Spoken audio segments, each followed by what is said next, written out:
कभी सोचा है हमारी थाली में जो खाना है वो आखिर आता कहां से है? ये सिर्फ खेती किसानी की बात नहीं है, इसके पीछे छिपा है एक कमाल का विज्ञान। तो चलिए आज इसी विज्ञान की दुनिया में चलते हैं और देखते हैं कि कैसे एक नन्हा सा बीज अरबों लोगों का पेट भरने की इस बड़ी चुनौती का सामना करता है। अब जरा इस नंबर पे गौर कीजिए, 12 से 16 मिलियन।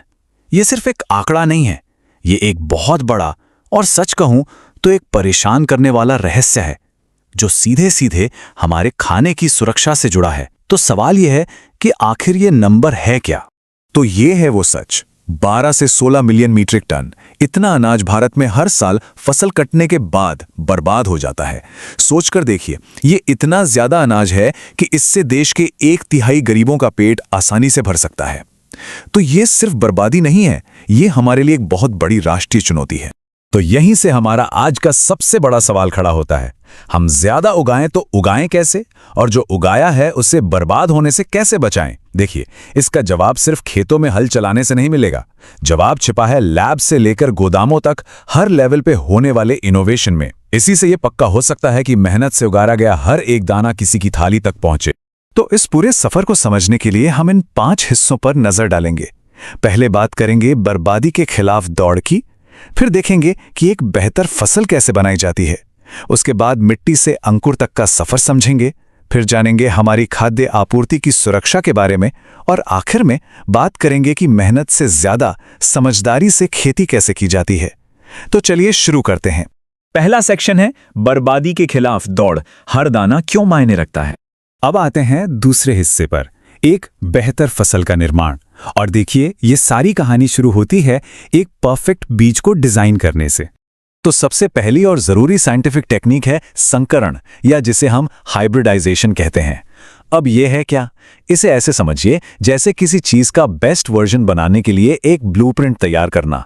वैज्ञानिक क्या करते हैं, वो 2 अलग अलग पौधों की सबसे अच्छी खासियतें मतलब बेस्ट क्वालिटीज लेते हैं और उन्हें मिलाकर एक सुपर प्लांट तैयार कर देते हैं।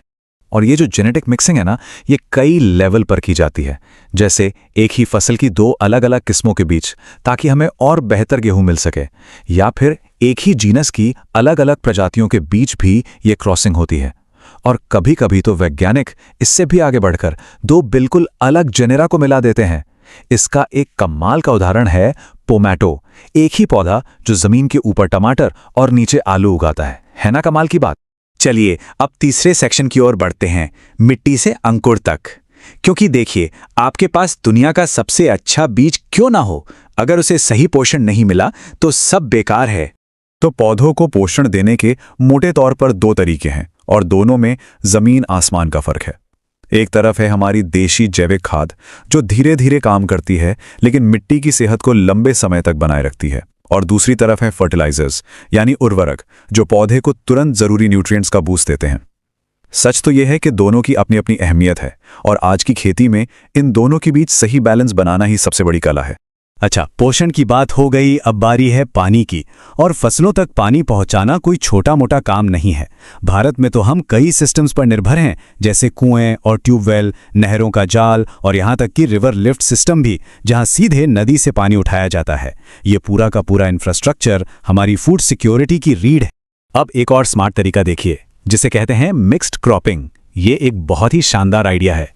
इसमें किसान एक ही खेत में एक ही समय पर 2 या ज्यादा फसलें उगाते हैं। इससे होता क्या है, उनका रिस्क कम हो जाता है। मान लीजिए किसी वजह से एक फसल खराब भी हो गई तो दूसरी फसल उन्हें संभाल लेती है। एक तरह से ये किसानों के लिए एक नेचुरल इंश्योरेंस पॉलिसी की तरह काम करता है। और अब हम पहुंच गए हैं अपने चौथे सेक्शन पर, हमारी खाद्य आपूर्ति की सुरक्षा। क्योंकि फसल उगा लेना तो बस आधी जंग जीतने जैसा है, असली चुनौती तो उसे खेत से लेकर हमारे गोदामों तक सुरक्षित रखने की है। देखिए, खेत में फसल के 3 सबसे बड़े दुश्मन होते हैं। पहले हैं खरपतवार, जो फसल का खाना, पानी और रोशनी सब कुछ चुरा लेते हैं। दूसरे हैं कीड़े मकोड़े, जो सीधे पौधे पर हमला करते हैं। और तीसरे हैं रोग, यानी बीमारियां, जो देखते ही देखते पूरी की पूरी फसल तबाह कर सकती हैं। एक अच्छी पैदावार के लिए किसानों को इन तीनों से लगातार जूझना पड़ता है। तो चलिए मान लेते हैं कि फसल इन सब खतरों से बचकर खेत से बाहर आ भी गई, लेकिन कहानियां खत्म नहीं होती, खतरा अब भी बना हुआ है। हमारे जो पारंपरिक पुराने तरीके थे अनाज को स्टोर करने के, वो बहुत भरोसेमंद नहीं थे। कभी बांस के बने स्टोर में कीड़े लगकर 15% तक अनाज चट कर जाते थे, तो कभी मिट्टी के बर्तनों में नमी आ जाती थी, और जमीन के नीचे बने गड्ढों में तो बीज की उगने की ताकत ही खत्म हो जाती थी। तो इसका हल क्या है? इसका हल है साइंटिफिक स्टोरेज। ये एक पूरा सिस्टम है। इसमें सबसे पहले स्टोरेज की जगह को अच्छे से साफ और तैयार किया जाता है।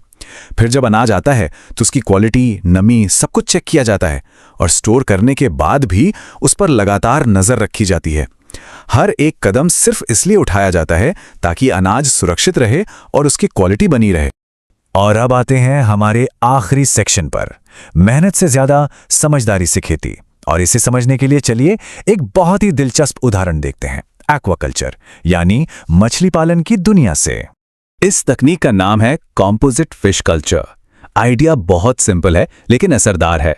इसमें एक ही तालाब में कई अलग अलग तरह की मछलियां एक साथ पाली जाती हैं। शर्त बस ये है कि वो एक दूसरे के साथ आराम से रह सकें और आपस में लड़े नहीं। इसका मकसद एक ही है, तालाब में मौजूद हर एक रिसोर्स का पूरा इस्तेमाल करना। जरा एक तालाब के बारे में सोचिए। ये सिर्फ पानी का गड्ढा नहीं है, ये एक 3D इकोसिस्टम है। इसमें 3 लेवल होते हैं, पानी की सतह, बीच का हिस्सा और सबसे नीचे की सतह यानी तल। अक्सर क्या होता है कि इनमें से कोई न कोई एरिया खाली रह जाता है जहां का खाना बर्बाद हो जाता है। बस कंपोजिट कल्चर इसी प्रॉब्लम को सॉल्व करता है। तो इस इकोसिस्टम के स्टार प्लेयर्स कौन हैं? ये हैं अलग अलग तरह की कार्प मछलियां, और इन्हें ऐसे ही नहीं चुन लिया गया। हर मछली को तालाब के एक खास जोन का एक्सपर्ट बनाया गया है। ये कोई तुक्का नहीं है, बल्कि एक बहुत ही सोची समझी बायोलॉजिकल स्ट्रेटेजी है। और ये सिस्टम काम कैसे करता है? बहुत ही खूबसूरती से। कतला मछली सतह पर अपना खाना ढूंढती है, रोहू बीच के पानी में रहती है, और मृगल बिल्कुल नीचे तल में। नतीजा, खाने की कोई बर्बादी नहीं। और इससे भी बढ़िया बात यह है कि इसमें ग्रास कार्प जैसी मछलियां भी होती हैं, जो फालतू के खरपतवार खाकर तालाब को साफ रखती हैं, और उनका जो वेस्ट होता है वो बाकी मछलियों के लिए खाद का काम करता है। मतलब एक परफेक्ट टीम वर्क। ये जो बात कही गई है, ये इस पूरे आइडिया का निचोड़ है। इसका मतलब है मैक्सिमम एफिशिएंसी। यहां हर मछली अपनी भूमिका निभा रही है, और इसका फायदा पूरे सिस्टम को मिल रहा है। किसी को कोई नुकसान नहीं। इसी को कहते हैं असली स्मार्ट फार्मिंग। तो देखिए, हमने कहां से शुरू किया था, एक बीज के जेनेटिक्स से, और हम कहां पहुंच गए, एक तालाब के पूरे इकोसिस्टम तक। इस पूरे सफर में एक बात तो साफ है, विज्ञान हर कदम पर एक बहुत जरूरी रोल निभाता है। हमारा खाना उगाना और उसे बचाना असल में लगातार हो रहे इनोवेशन की ही कहानी है। तो आज की ये चर्चा हम इसी सवाल पर खत्म करते हैं। जिन तरीकों की हमने बात की, उन्होंने खेती की दुनिया में एक क्रांति ला दी, ये तो सच है। लेकिन दुनिया की आबादी भी बढ़ रही है और मुश्किलें भी। तो सवाल यह है कि अगली फूड रेवोल्यूशन कैसी होगी?